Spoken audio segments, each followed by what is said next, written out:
അപ്പം അങ്ങേക്ക് ഭദ്രകാളിയാണെന്ന് വെച്ചിട്ട് മഹാകാളി ഉപാസിച്ചാൽ അങ്ങേക്ക് എഫക്റ്റ് ആവില്ല. പറയുമ്പം വലിയ ദേവതയൊക്കെയാണ്, പക്ഷേ ഉള്ളിലുള്ള സാധനം ഇതല്ല. അത്രയും ശ്ലോകങ്ങൾ ചൊല്ലിക്കഴിഞ്ഞാൽ ദുർഗാപ്രീതി. അത് ഒരു ദുർഗയ്ക്കല്ല, എല്ലാ ദുർഗകൾക്കും സപ്തശതിയുണ്ട്. വനദുർഗയ്ക്ക് വേറെ സപ്തശതിയാണ്. നമ്മൾ ഈ കാണുന്നതല്ല, അത് ആരും കണ്ടിട്ടുണ്ടാവില്ല ഇതുവരെ. അല്ല, അന്യമന്ത്ര യജന ദോഷമില്ലാത്ത ഒരു ക്ഷേത്രവും ഇല്ലല്ലോ. അത് ശ്രീവിദ്യാവിധാനമായിട്ട് ബന്ധപ്പെട്ടിട്ടുള്ളതാണ്. ശ്രീവിദ്യാമന്ത്രമായിട്ട് സമ്പുടീകരിച്ചിട്ട്, പിന്നെ അതുപോലെ വൈദിക മന്ത്രം, അതിനകത്ത് ഗായത്രി മന്ത്രം, ശ്രീവിദ്യാമന്ത്രം, ഇതെല്ലാം സമ്പുടീകരിച്ചിട്ട് മഹാവാഞ്ചാകൽപ്പം എന്ന് പറഞ്ഞിട്ട് വേറൊരു പദ്ധതിയുണ്ട്. അപ്പോൾ ഒരാൾ പറയാം നിങ്ങളുടെ തറവാട്ടിലെ വാഞ്ചാകൽപ്പം, ഇതിൽ ഏത് വാഞ്ചാകൽപ്പമാണെന്ന് അങ്ങനെ മനസ്സിലാക്കും? ഈ അഘോര ഗണപതി എന്ന് പറഞ്ഞാൽ അഘോരമൂർത്തിയും ഗണപതിയും കൂടി സമ്മിശ്രമായിട്ടുള്ളതാണ്. നരസിംഹ ഗണപതി ഉണ്ട്, സിംഹത്തിന്റെ മുഖവും തുമ്പിക്കൈയൊക്കെ ആയിട്ടൊരു ഗണപതി ഉണ്ട്, കേട്ടിട്ടുണ്ടോ? ചില ഫോട്ടോയിലുണ്ട്. അത് നാരസിംഹ ഗണപതി എന്ന് പറയുന്നത് നരസിംഹ മന്ത്രമായിട്ട് ഗണപതി മന്ത്രത്തെ സമ്പുടീകരിച്ചുണ്ടാക്കിയത്. ഇതെല്ലാം നമ്മുടെ പൂർവികമായിട്ട് ആരാധിച്ചിരുന്നു. ഇതെല്ലാം രഹസ്യമായിരുന്നു. അത് നമ്മുടെ കുലദേവതയെ നോക്കിക്കഴിഞ്ഞാൽ നമുക്കൊന്നും മനസ്സിലാവില്ല. ഒരറ, അവിടെ ഒരു വിളക്ക്, അല്ലെങ്കിൽ ഒരു പീഠം, അല്ലേ, ഇതല്ലേ കാണുള്ളൂ. അപ്പോൾ നമ്മളിങ്ങനെ പ്രശ്നം വെച്ച് നോക്കുമ്പോൾ നമ്മൾ പറയും ഒരു വിഷ്ണു കലയും കാണുന്നുണ്ട്, ഒരു ഗണപതിയുടെ കലയും കാണുന്നുണ്ട് എന്ന് പറയും. അപ്പോൾ നമ്മൾ വിഷ്ണുവിന് ഒരു പൂജ ചെയ്യും, ഗണപതിക്ക് ഒരു ഗണപതിയോഗം ചെയ്യും. ഇതായിട്ട് യാതൊരു ബന്ധവുമില്ല. ഇത് ചിലപ്പോൾ ഈ പറഞ്ഞ പോലെ സമ്പുടീകരിച്ചതാവാം. വൈഷ്ണവ ചൈതന്യവും ഉണ്ട്, നാരസിംഹ ചൈതന്യവും ഉണ്ട്, ഗാണപത്യത്തിലെ ഗണപതി ചൈതന്യവും ഉണ്ട്. രണ്ടും കൂടി മിക്സ്ഡ് ആണ് നാരസിംഹ ഗണപതി എന്ന് പറയുമ്പോൾ. അപ്പോൾ ഇതിനെ അനലൈസ് ചെയ്യണമെന്നുണ്ടെങ്കിൽ നമുക്ക് എന്ത് വേണം? തന്ത്രശാസ്ത്രത്തിൽ ഡെപ്തിലുള്ള നോളജ് വേണം. ഇങ്ങനെ ഒരു ഗണപതി ഉണ്ടെന്നെങ്കിൽ അറ്റ്ലീസ്റ്റ് അറിയണ്ടേ. അങ്ങനെ അറിഞ്ഞു കഴിഞ്ഞാൽ നമുക്കിതിന് ഈ ചക്രകഥനങ്ങൾ എന്ന് പറയും. നമ്മൾ ഈ 51 അക്ഷരങ്ങളെ വെച്ചിട്ട് താങ്കളുടെ ജാതകവുമായിട്ട് ഇതിനെ കാൽക്കുലേറ്റ് ചെയ്ത് ഇതിൻ്റെ ബീജാക്ഷരങ്ങളെ കണ്ടുപിടിക്കാൻ പറ്റും. അങ്ങനെ കണ്ടുപിടിച്ചെടുക്കുമ്പോൾ കൃത്യമായി മന്ത്രം കിട്ടും, എത്ര അക്ഷരം വരുന്ന മന്ത്രമാണ്. അപ്പം നമുക്ക് ഭുവനേശ്വരി വിധാനം എല്ലായിടത്തും ആരാധിക്കുന്നു. ഇപ്പോൾ പാലക്കാട് ഭാഗത്തൊക്കെ പോയി കഴിഞ്ഞാൽ ലോകപരമേശ്വരി എന്ന് പറഞ്ഞാൽ ആരാധിക്കുന്നുണ്ട്. ഇതെല്ലാവരും പറയുന്നത് ഭുവനേശ്വരി എന്നാണ്. അത് ഭുവനേശ്വരി അല്ല, ലോകപരമേശ്വരി എന്ന് പറയുന്നത് വേറൊരു വിധാനം തന്നെയാണ്. അത് അറയിൽ വെച്ച് പൂജിക്കുന്ന, അത് ഈ പരാശക്തി ഭാവമായിട്ട് ബന്ധപ്പെട്ടിട്ടുള്ളൊരു, നമ്മൾ ഇത് എല്ലാവരും പറയുന്നത് ഇത് ഭക്തിയുടെ ഒരു മാർഗത്തിലാണ് ഇപ്പോൾ പൊതുവേ എല്ലാവരും പോകുന്നത്. ഏത് ദേവിയായാലും പ്രാർത്ഥിച്ചാൽ മതി. ഞാൻ എൻ്റെ ഇതിനെക്കുറിച്ചൊരു വീഡിയോ ചെയ്തപ്പോഴേ അതിൻ്റെ അടിയിൽ കമൻ്റ് ഇട്ടതാണ്. അതൊന്നുമില്ല. അപ്പോൾ ദുർഗയാന്ന് പറഞ്ഞാൽ ഏതെങ്കിലും ഒരു ദുർഗയെ അങ്ങ് പ്രാർത്ഥിച്ചാൽ മതി. അങ്ങനെയൊന്നും പ്രാർത്ഥിച്ചാൽ റിസൾട്ട് ഉണ്ടാവില്ല. അത് നമ്മൾ കേട്ട കഥകളാണ്. എനിക്കൊന്ന് കേരളത്തിലെ എല്ലാ ക്ഷേത്രങ്ങളും നമ്മൾ എടുത്തു നോക്കിക്കഴിഞ്ഞാൽ ഈ ക്ഷേത്രങ്ങളെല്ലാം ദേവതകൾ മാറിയിട്ടുണ്ട്. നമ്മൾ അറിയുന്നവരല്ല. അല്ല, അന്യമന്ത്ര യജന ദോഷമില്ലാത്ത ഒരു ക്ഷേത്രവും ഇല്ലല്ലോ. എല്ലാ സ്ഥലത്തും പൂർവികമായി ആരാധിച്ച മന്ത്രങ്ങളിൽ നിന്ന് ഡിഫറെൻറ്റ് ആയിട്ടുള്ള മന്ത്രങ്ങളെ കൊണ്ട് ഇപ്പം പൂജിക്കുന്നത്. അതുകൊണ്ടാണ് ഇവർക്ക് പൂർണ്ണ ഫലവും കിട്ടാത്തത്. ഞാനീ പറഞ്ഞു വന്നത്, ദുർഗയാണെങ്കിൽ ഏതെങ്കിലും ഒരു ദുർഗയെ പ്രാർത്ഥിച്ചാൽ മതി. അത് മിസ്ലീഡിങ് ആണ്. അങ്ങനെ പ്രാർത്ഥിച്ച് രക്ഷപ്പെടുന്നുണ്ടായിരുന്നെങ്കിൽ ഇവിടെയുള്ള എല്ലാ കുലങ്ങളും രക്ഷപ്പെട്ടേനെ. ഇപ്പം ഞാൻ അറിയാവുന്ന തന്നെ ഇഷ്ടം പോലെ ആൾക്കാരുണ്ട്, കുലദേവതയ്ക്ക് വലിയ അമ്പലമൊക്കെ കെട്ടി. കണ്ണൂർ ഭാഗത്തൊക്കെ ഞാൻ അറിയുന്ന ഒരാളുണ്ട്, പുള്ളി ഭയങ്കര ഗംഭീര ഒരു അമ്പലമൊക്കെ കെട്ടി ഉള്ള പൈസ മുഴുവൻ ഇതിന് ചിലവാക്കി അവിടെ ഇരിക്കുക, ഒരു ഗുണമില്ല. അപ്പോൾ ഭക്തിക്ക് കുഴപ്പമായിട്ടല്ലല്ലോ. ഭക്തി വേറെ, ഭക്തിമാർഗം വേറെ, തന്ത്രത്തിൻ്റെ വഴി വേറെയാണ്. അവിടെ ഈ മന്ത്ര ചൈതന്യം, ഈ മന്ത്രസ്പന്ദനം കറക്റ്റ് ആയില്ല എന്നുണ്ടെങ്കിൽ കുലദേവതയായിട്ട് യാതൊരു കണക്ഷനും കിട്ടില്ല, 100% കിട്ടില്ല. കാരണം ഒരുപാട് രഹസ്യമായിട്ടുള്ള, ഇപ്പോൾ വാഞ്ചാകൽപ്പ ഗണപതി നമ്മൾ ഇഷ്ടം പോലെ കേട്ടിട്ടുണ്ട് അല്ലേ. അത് ശ്രീവിദ്യാവിധാനമായിട്ട് ബന്ധപ്പെട്ടിട്ടുള്ളതാണ്. ശ്രീവിദ്യാമന്ത്രമായിട്ട് സമ്പുടീകരിച്ചിട്ട്, പിന്നെ അതുപോലെ വൈദിക മന്ത്രം, അതിനകത്ത് ഗായത്രി മന്ത്രം, ശ്രീവിദ്യാമന്ത്രം, ഇതെല്ലാം സമ്പുടീകരിച്ചിട്ട് മഹാവാഞ്ചാകൽപ്പം എന്ന് പറഞ്ഞിട്ട് വേറൊരു പദ്ധതിയുണ്ട്.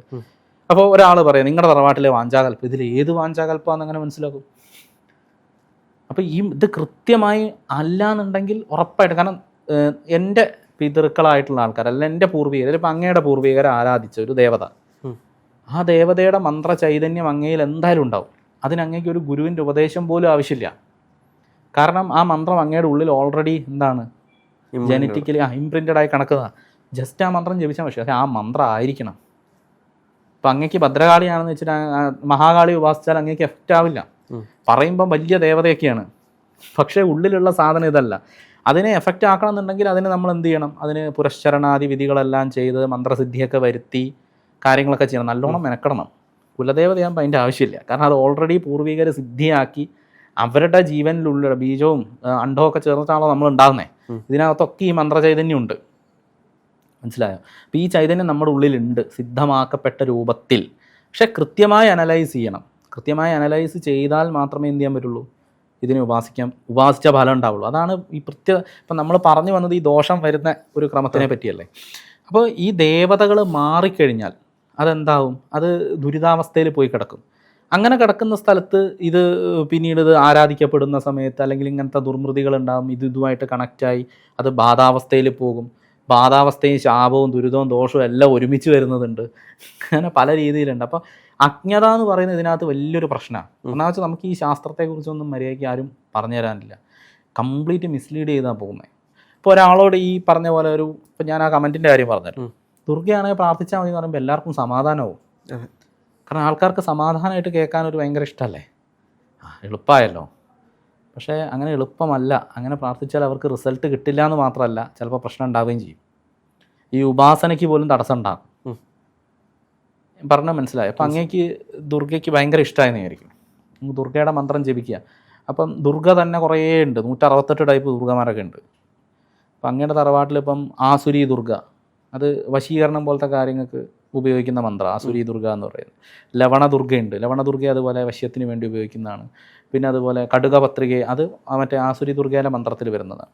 പിന്നെ അതുപോലെ ഈ പറഞ്ഞ പോലെ വനദുർഗയുണ്ട്. ഇപ്പം നമ്മൾ ഈ പറയുന്ന പോലെ ദുർഗാ സപ്തശതി നമ്മളെല്ലാവരും കേട്ടിട്ടുണ്ടല്ലോ, ദേവീ മഹാത്മ്യം എല്ലാവരും പാരായണം ചെയ്യുന്നു. ഇപ്പോൾ ഭയങ്കര ട്രെൻഡിങ്ങാണ്. എല്ലാവരും ദേവീ മഹാത്മ്യം പഠിക്കുന്നുണ്ട്, എല്ലാവരും ഇരുന്ന് പാരായണം ചെയ്യുന്നുണ്ട്. ഇപ്പോൾ എല്ലാവരുടെയും വിചാരം ഈ പറയുന്ന സപ്തശതി എന്ന് പറയുന്ന ഈ ഒരു സാധനം അല്ലേ, അത്രയും ശ്ലോകങ്ങൾ ചൊല്ലിക്കഴിഞ്ഞാൽ ദുർഗാപ്രീതി. അത് ഒരു ദുർഗയ്ക്കല്ല, എല്ലാ ദുർഗകൾക്കും സപ്തശതി ഉണ്ട്. വനദുർഗയ്ക്ക് വേറെ സപ്തശതിയാണ്, നമ്മൾ ഈ കാണുന്നതല്ല, അത് ആരും കണ്ടിട്ടുണ്ടാവില്ല ഇതുവരെ.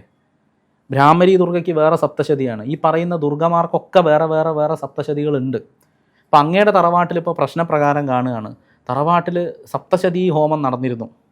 അത് ചണ്ഡികയ്ക്ക് മാത്രമല്ല ഉള്ളത്, വനദുർഗയ്ക്കുണ്ട്, മൂലദുർഗയ്ക്കുണ്ട്, ലവണദുർഗയ്ക്കുണ്ട്. ഓരോ ദുർഗയ്ക്കും വേറെ വേറെ വേറെ വേറെ സപ്തശതികളാണ്. അപ്പം ദുർഗാ പദ്ധതിയിൽ അങ്ങയുടെ തറവാട്ടിൽ ആരാധിച്ചു. അപ്പോൾ അത് ചണ്ഡിക നവാക്ഷരി മന്ത്രത്തിൻ്റെ സപ്തശതി കൊണ്ട് ഹോമിച്ചിട്ട് വല്ല കാര്യമുണ്ടോ? ഇല്ല. അപ്പം ഇതിനെക്കുറിച്ച് ഡെപ്തിൽ നോളജ് വേണം. നമ്മളൊരു ഗുരുവിൻ്റെ അടുത്ത് പോയി കുറച്ച് പദ്ധതികൾ പഠിക്കുന്നു അല്ലേ, ഒരുപാട് ആൾക്കാർ പഠിപ്പിക്കുന്നുണ്ട്, ദീക്ഷ കൊടുക്കുന്നുണ്ട്, പഠിക്കുന്നുണ്ട്. പഠിച്ചു കഴിഞ്ഞാൽ ആ ഒരു പദ്ധതിയിൽ ഗുരുവാവാനുള്ള അധികാരവും കൊടുക്കുന്നു, സമ്മതിച്ചു. പക്ഷേ നമുക്ക് മിനിമം ഒരു 5-6 പദ്ധതിയെക്കുറിച്ച് നോളജ് ഉണ്ടെങ്കിലേ നമ്മൾ പഠിപ്പിക്കാൻ നിൽക്കാവൂ. ഇപ്പോൾ നമ്മളൊരു ഗുരുവിൻ്റെ അടുക്ക പോയി, അവിടുന്ന് നമ്മൾ മന്ത്രോപദേശമൊക്കെ സ്വീകരിച്ചു. ഇന്നാൾ ഞാനൊരു ഭയങ്കര ഫേമസ് ആയിട്ടുള്ള ആളാണ്, ഞാൻ പേരൊന്നും പറയുന്നില്ല. പുള്ളിക്കാരൻ പറയുന്നുണ്ട്, ശ്രീവിദ്യാമന്ത്രത്തെക്കുറിച്ച് പ്രസംഗിക്കുക. ശ്രീവിദ്യയുടെ ഗുരു അല്ല, ശ്രീവിദ്യയുടെ ഋഷി എന്ന് പറയുന്നത് ദക്ഷിണാമൂർത്തിയാണ്. ഇത് നമ്മളെല്ലായിടത്തും കേട്ടിട്ടുണ്ട്. സാക്ഷാൽ ഗുരുവായിരിക്കുന്ന ദക്ഷിണാമൂർത്തി തന്നെയാണ് ശ്രീവിദ്യയുടെ ഗുരു, ഋഷി എന്നൊക്കെ പറയുന്നുണ്ട്. അപ്പോൾ ഈ ശ്രീവിദ്യയ്ക്ക് ദക്ഷിണാമൂർത്തി മാത്രമല്ല ഋഷിയായിട്ടുള്ളത്, നമ്മൾ ആദ്യം മനസ്സിലാക്കണം. ഇത് കേൾക്കുന്ന ഒരുത്തൻ എന്താ വിചാരിക്കുക, ഇത് മാത്രമേ ഉള്ളൂ ദക്ഷിണാമൂർത്തി ഋഷിയാണെന്ന്. ദക്ഷിണാമൂർത്തി അല്ല, ഇഷ്ടം പോലെ ഋഷിമാരുണ്ട്. ആനന്ദഭൈരവ ഋഷിയായിട്ടുള്ളതുണ്ട്, ഹയഗ്രീവ ഋഷിയായിട്ടുള്ളതുണ്ട്. ഇപ്പം നമ്മൾ ഈ ലളിതാ സഹസ്രനാമത്തിൽ നമ്മൾ ഒരുപാട് ഋഷിമാരുള്ളതുണ്ട്. കാദിവിദ്യയുണ്ട്, കാ എന്ന് പറയുന്ന അക്ഷരത്തിൽ തുടങ്ങുന്നത്, ക ആദിയായിട്ടുള്ളത്. ഹാ ആദിവിദ്യകളുണ്ട്, ഹാ എന്ന് പറയുന്ന അക്ഷരത്തിൽ തുടങ്ങുന്നുണ്ട്. സാദിവിദ്യകളുണ്ട്, സാ രാ എന്ന് പറയുന്ന അക്ഷരത്തിൽ തുടങ്ങി. ഇങ്ങനെ ഒരുപാട് ടൈപ്പ് ശ്രീവിദ്യമാരുണ്ട്, മനസ്സിലായോ? ഇപ്പം നമ്മൾ ശ്രീവിദ്യ എന്ന് പറഞ്ഞാൽ ശിവശക്തിയായുക്തവും നമ്മൾ പറയില്ല, ശിവനും ശക്തിയും സംയോഗം ചേർന്നാണെന്നൊക്കെ പറയുന്നു എന്നാണ് നമ്മൾ ഒരു വാദം. അപ്പോൾ ഇതിനകത്ത് പഞ്ചപ്രേതാസനാസീന എന്ന് പറഞ്ഞിട്ടൊരു മന്ത്രമുണ്ട് ലളിതാ സഹസ്രനാമത്തിൽ. അതായത് പണ്ടൊരാൾക്ക് ലളിതാ സഹസ്രനാമം നോക്കി പേരിടാൻ നോക്കിയപ്പോൾ ഈ പേര് പറഞ്ഞു കൊടുത്തു എന്നാണ് പറഞ്ഞത്. വലിയ പേര് വേണം പറഞ്ഞുകൊണ്ട് പഞ്ചപ്രേതാസനാസീന എന്ന് പറഞ്ഞു കൊടുത്തു. ഒരു തമാശക്ക് പറയുന്നത്. അപ്പോൾ ഈ പഞ്ചപ്രേതാസനം എന്ന് പറഞ്ഞാൽ ശിവൻ കിടക്കുന്നു, അതിന് മുകളിൽ ഭഗവതി ഇരിക്കുന്നു, അവിടെ താഴെ എന്താ പറയുക രുദ്രൻ, ബ്രഹ്മൻ, ഇങ്ങനെ തുടങ്ങിയിട്ടുള്ള 5 കാലുകളായിട്ടൊരു പീഠം, ഇതേപോലത്തെ ഒരു കസാരയാണെങ്കിൽ ബ്രഹ്മമയേക പഞ്ചപാദം, വിഷ്ണുമയേകം, ഈശ്വരൻ, സദാശിവൻ, ഇങ്ങനെ കഴിഞ്ഞിട്ട് പിന്നെ 5ാമത്തത് ശിവനാണ്, ശിവൻ്റെ മുകളിലിരിക്കുന്നു, അങ്ങനെ പറയുന്നു. ഇത് തന്നെ വിഷ്ണുവിൻ്റെ മുകളിലിരിക്കുന്ന ദേവിയുണ്ട്, കേശവൻ, നാരായണൻ, മാധവൻ, ഗോവിന്ദൻ എന്നൊക്കെ പറഞ്ഞിങ്ങനെ 4 കാലുകൾ വന്നിട്ട് വിഷ്ണുവിൻ്റെ മുകളിൽ കയറിയിരിക്കുന്ന ശ്രീവിദ്യാ പദ്ധതിയുണ്ട്. അപ്പോൾ അവിടെ ശിവൻ എവിടെ? ഈ പറയുന്ന ശിവൻ. അപ്പോൾ ഇവർ പറയുന്നത് ശിവതത്വമാണ്. ഇത് നമുക്ക് വ്യാഖ്യാനിക്കാൻ എളുപ്പമാണ്. അപ്പോൾ നമ്മൾ എന്താ മനസ്സിലാക്കേണ്ടതെന്ന് വെച്ച് കഴിഞ്ഞാൽ, ഒരു ശാസ്ത്രം പഠിപ്പിക്കാൻ ഇറങ്ങുമ്പോൾ നമുക്കതിനെക്കുറിച്ച് വ്യക്തമായ ഒരു 5-6-7 സമ്പ്രദായത്തെക്കുറിച്ച് നല്ല നോളജ് വേണം. ഇല്ലെങ്കിൽ നമുക്കൊരു ശിഷ്യനെ ഗൈഡ് ചെയ്യാൻ പറ്റില്ല. നിങ്ങൾ അധികാരി സിസ്റ്റമാറ്റിക്കായിട്ട് പൂജ ചെയ്യുന്ന വിധിപ്രകാരം ആ ഒരു സമ്പ്രദായ പ്രകാരം നിങ്ങൾ അധികാരിയായിരിക്കണം. അല്ലെങ്കിൽ ഇങ്ങനെ പറഞ്ഞാൽ, ഞങ്ങൾ പഠിച്ചത് ഈ സമ്പ്രദായം, ഞങ്ങൾക്ക് ഇതേ അറിയുള്ളൂ, ഇത് വേണമെങ്കിൽ ഞങ്ങൾ പറഞ്ഞുതരാം. ഇത് വൈഷ്ണവം അല്ലെങ്കിൽ ശൈവം, ഇതിനനുസരിച്ച് ശക്തിയമനുസരിച്ച് ഇതനുസരിച്ച് എല്ലാം മാറുന്നുണ്ട്. വിഷ്ണു ഉപാസിച്ച ശ്രീവിദ്യയല്ലേ, മഹാവിഷ്ണു ഉപാസിച്ച ശ്രീവിദ്യയുണ്ട്, കാമദേവൻ ഉപാസിച്ച ശ്രീവിദ്യയുണ്ട്, ചന്ദ്രൻ ഉപാസിച്ച ശ്രീവിദ്യയുണ്ട്, മനു ഉപാസിച്ച ശ്രീവിദ്യയുണ്ട്. മനുവിദ്യ, ചന്ദ്രവിദ്യ എന്നൊക്കെ നമ്മൾ കേട്ടിട്ടില്ല സഹസ്രനാമത്തിൽ. ഈ മനു ഉപാസിച്ച ശ്രീവിദ്യയുണ്ട്, അതുപോലെ ചന്ദ്രൻ ഉപാസിച്ച ശ്രീവിദ്യയുണ്ട്. ഇതിനകത്തെല്ലാം ദേവതാ ചൈതന്യങ്ങൾ വ്യത്യസ്തമാണ്, മന്ത്രസ്പന്ദനങ്ങൾ വ്യത്യാസമുണ്ട്. നമുക്ക് അൾട്ടിമേറ്റ്ലി ഇതെല്ലാം ഒരു സ്ഥലത്തേക്ക് എത്തിക്കുന്നതൊക്കെ നമുക്ക് പറയാം, പക്ഷെ അങ്ങനെയല്ല. ഇതിന് ഋഷിമാർ ഉണ്ടാക്കി വെച്ചിട്ടുള്ള ഒരു ക്രമമുണ്ട്. ഓരോ വ്യക്തികൾക്കും സെറ്റാവുന്ന രീതിയിലുള്ള മന്ത്രങ്ങളുണ്ട്. ഇപ്പം മഹാവിഷ്ണുവിന് എന്തുകൊണ്ട് സദാശിവൻ ഉപാസിച്ച ശ്രീവിദ്യ ഉപാസിച്ചുകൂടാ? അങ്ങനെ ചിന്തിക്കാമല്ലോ നമുക്ക്. എല്ലാം ഒന്നാണെങ്കിൽ അയാൾ വെറുതെ ഇതിന് കഷ്ടപ്പെടണ്ടല്ലോ. അപ്പോൾ ഈ വിഷ്ണു ഉപാസിച്ച ശ്രീവിദ്യയുണ്ട്, നാരായണൻ കൃഷ്ണോപാസിത ശ്രീവിദ്യയുണ്ട്, രാമൻ ഉപാസിച്ച രാമാദി വിദ്യ എന്ന് പറയും. ഇപ്പം നമ്മൾ ഈ കേട്ട കഥകളൊക്കെ നമുക്ക് അങ്ങോട്ട് മാറ്റി വയ്ക്കാം. കഥകൾ ഇഷ്ടം പോലെ ഉണ്ടാക്കാം. ഇപ്പോൾ ദേവി വന്ന് മറ്റേ അസുരനെ കുന്തം കൊണ്ട് കുത്തി. ഞാൻ ഒരു കാര്യം ചോദിക്കട്ടെ, ഇപ്പം നമ്മളെ ദേവതമാരെയൊക്കെ കാണുമ്പോൾ കുറേ ആയുധങ്ങളൊക്കെ ഉണ്ട് അല്ലേ? കുന്തം, വാള്, ഗദ. ഈ കുന്തം, വാളും, ഗദയൊക്കെ ഉണ്ടായിട്ട് എത്ര കാലമായി എന്നാലോചിച്ച് പോകും അല്ലേ? നമ്മുടെ രാജഭരണ കാലഘട്ടത്തിൽ പണ്ട് നമ്മൾ ആദ്യ മനുഷ്യനായപ്പോൾ കുന്തമൊക്കെ ഉണ്ടോ? ഇല്ല ഇല്ല. കല്ലൊക്കെ കൂർപ്പിച്ചിട്ടൊക്കെ അല്ലേ എറിയുക അല്ലേ? അതെ. അപ്പോൾ ഇതിനത്ര പഴക്കട്ടോ? സെറ്റ് സാരിയെ കൊടുത്ത് കാഞ്ചീപുരം പട്ടൊക്കെ വന്നിട്ട് എത്ര കാലമായി? ജിമിക്കി, ഈ ഗോൾഡൊക്കെ ഇങ്ങനെ, അതുപോലെ എന്താ പറയുക, കടിസൂത്രം അല്ലേ? ഈ ആഭരണമൊക്കെ അല്ലേ ദേവതകൾ ഇടുക? ഇതെല്ലാം രാജകാലഘട്ടത്തിലാണ്. അപ്പോൾ ഇതിന് പഴക്കമുണ്ടെന്ന് പറയാൻ പറ്റും? ഇവർ പറയുന്ന പോലെ നൂറ്റാണ്ടുകൾ പഴക്കമുള്ള മന്ത്രസാധന എന്നൊക്കെ പറഞ്ഞത് എങ്ങനെ ശരിയാവുക അല്ലേ? പാദസരമൊക്കെ ഇട്ട ദേവി, പാദസരം പുതിയ ഡിസൈനൊക്കെ ഇട്ട ദേവിമാരൊക്കെ ഉണ്ട് അല്ലേ? ബ്ലൗസൊക്കെ വന്നിട്ട് എത്ര കാലമായി? അധിക കാലഘട്ടമായിട്ടില്ല. അപ്പോൾ ഇതൊന്നും അല്ല, ഇത് കഥകളാണ്. ഈ കഥ പറഞ്ഞ ആൾക്കാരെ പറ്റിക്കുന്ന പരിപാടി ശരിയല്ല, മനസ്സിലായി? ഇതല്ല ഇതിൽ ഉദ്ദേശിക്കുന്നത്. ഇതിൻ്റെ അന്തർയാമിയായി കിടക്കുന്ന കാര്യങ്ങൾ എന്താണെന്ന് പറഞ്ഞു കൊടുക്കാൻ പറ്റണം ഒരു ഗുരുവിന്. അല്ലാത്ത ഗുരുവിൻ്റെ അടുത്ത് പോയി പെട്ട ആൾക്കാരൊക്കെ പെട്ടെന്ന് രക്ഷപ്പെടുകയല്ലേ. കാരണം ആകെ കുറച്ച് കാലമേ ജീവിക്കൂ അല്ലേ? അടുത്ത ജന്മത്ത് കിട്ടുമെന്ന് പറഞ്ഞ് വെയിറ്റ് ചെയ്തിരുന്നിട്ട് വലിയ കാര്യമൊന്നുമില്ല. അത് കിട്ടുമോ ഇല്ലയോ നമുക്ക് ഉറപ്പൊന്നുമില്ല അല്ലേ? അപ്പോൾ നമുക്ക് കിട്ടാവുന്നതിൻ്റെ മാക്സിമം. പിന്നെ അറിവ് പകർന്നു കൊടുക്കുകയില്ല ഗുരുക്കന്മാർ, വെറുതെ ഇട്ട് വലപ്പിക്കുക ശിഷ്യന്മാരെ. ഇപ്പം എൻ്റെ അടുത്ത് 1-2 ആൾക്കാർ വന്നിരുന്നു പഠിക്കാൻ വേണ്ടിയിട്ടേ. വർഷങ്ങളായി. പഠിപ്പിക്കുന്നുണ്ടോ? അതെ. ഈ സമ്പ്രദായത്തിൽ നമ്മൾ ഡീറ്റെയിൽ ആയിട്ട് ശ്രീവിദ്യാ സമ്പ്രദായം, തന്ത്രത്തിൽ തന്നെ പല മേഖലകളിൽ നമ്മൾ പഠിപ്പിക്കാറുണ്ട്. ഓരോരോ ഗ്രന്ഥങ്ങളെ ബേസ് ചെയ്ത് പഠിപ്പിക്കും.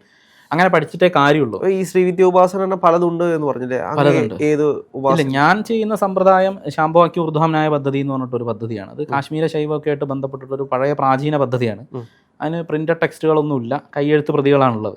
പക്ഷെ നമ്മളിങ്ങനെ ഒരുപാട് കാര്യങ്ങൾ ഡെപ്തിൽ പോയതുകൊണ്ട്, നമ്മുടെ ഗുരുപരമ്പരയുടെ ഒരു അനുഗ്രഹം കൊണ്ട് നമുക്ക് അങ്ങനെ പോകാൻ പറ്റിയതുകൊണ്ട് നമുക്ക് ഈ കാര്യങ്ങൾ അറിയാം. അപ്പോൾ ഒരാൾക്ക് ഉതകുന്നതായിട്ടുള്ള രീതിയിലുള്ള പദ്ധതിയാണ് നമ്മൾ പറഞ്ഞു കൊടുക്കും. എല്ലാവരും എൻ്റെ സമ്പ്രദായം തന്നെ ചെയ്യണമെന്നില്ല, അതെല്ലാവർക്കും സ്യൂട്ടാവില്ല. നിർബന്ധിച്ച് ശിഷ്യന്മാരെ കൊണ്ട് ചെയ്യിപ്പിക്കരുത്. ഇപ്പോൾ ഉള്ള ഗുരുക്കന്മാരൊക്കെ അങ്ങനെ ചെയ്യുന്നത്. ഇപ്പം ഞാൻ പറഞ്ഞു വന്നത്, ഈ പഠിക്കാൻ വന്ന ആൾക്കാർ എന്ത് ചെയ്യുന്നറിയോ? വർഷങ്ങളായിട്ട് പോയിട്ട് ഇവർ ദേവീ മഹാത്മ്യം വായിച്ചുകൊണ്ടിരിക്കുക. ഇവർ പഠിക്കാനുള്ളവർ നാളെ ചത്തു എന്ന് വിചാരിക്കും. എന്ത് ചെയ്യും? അത് വെറുതെ അല്ല, ഫീസും കൊടുത്ത് പൈസയും കൊടുത്തിട്ടാണ് പോകുന്നത്. അപ്പം ഇതൊന്നുമല്ല, നമ്മൾ ഈ കേട്ട കഥകളല്ലത്. അവർക്ക് പഠിക്കാനുള്ളവർക്ക് പകർന്നു കൊടുക്കാൻ അതിനുള്ള ക്യാപ്പബിലിറ്റി ഉള്ള ഗുരുക്കന്മാരായിരിക്കണം.